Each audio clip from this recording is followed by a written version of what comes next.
Assalamualaikum warahmatullahi wabarakatuh. Kelompok kami akan menjelaskan tentang prokrastinasi akademik.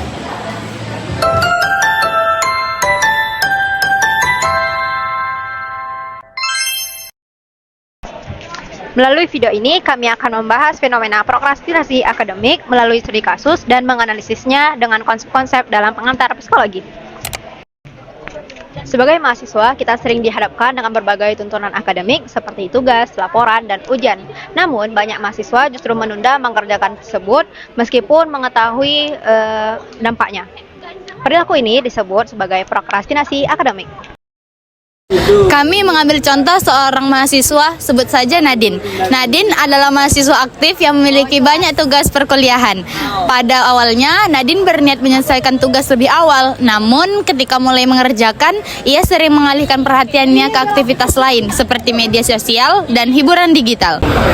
Nadine sering berpikir bahwa ia masih memiliki banyak waktu untuk menyelesaikan tugas. Ia menunda dengan alasan ingin menunggu suasana hati yang lebih baik. Akibatnya, tugas-tugas tersebut terus menumpuk hingga mendekati tenggat waktu. Ketika waktu semakin sempit, Nadine merasa tertekan dan terpaksa mengerjakan tugas secara terburu-buru sehingga hasil pekerjaan kurang maksimal. Dari sudut pandang proses mental, prokrastinasi terjadi karena kesulitan dalam mengatur perhatian dan mengendalikan dorongan.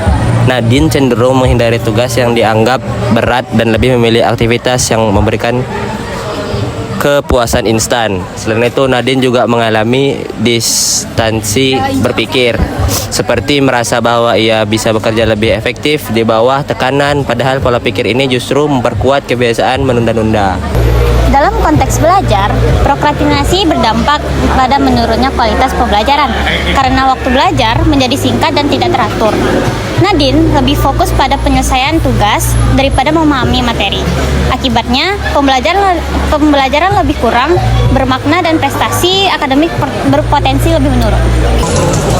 Prokrastinasi juga berkaitan dengan kesadaran dan tidur. Karena menunda tugas, Nadine sering mengerjakannya hingga larut malam. Hal ini menyebabkan waktu tidur berkurang dan kualitas tidur yang menurun.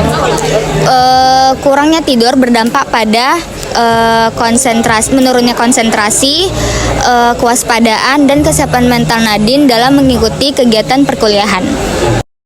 Berdasarkan studi kasus dan analisis psikologis tersebut, dapat disimpulkan bahwa prokrastinasi akademik bukan hanya masalah manajemen waktu, tetapi melibatkan proses mental, pola belajar, serta kualitas tidur. Jika tidak dikelola dengan baik, prokrastinasi dapat meningkatkan stres, menurunkan rasa kepercayaan diri, dan mengganggu kesejahteraan psikologis mahasiswa. Oleh karena itu, penting bagi mahasiswa untuk memahami faktor psikologis di balik prokrastinasi agar dapat mengelola dengan lebih efektif. Sekian dari kami, saya Nadine Tenggrasela. Saya Dita Risnolia. Saya Devinco.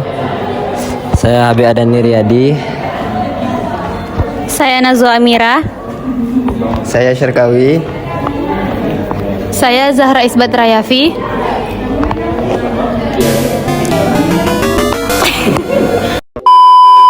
Kami tutup. Assalamualaikum warahmatullahi wabarakatuh. Makasih udah nonton.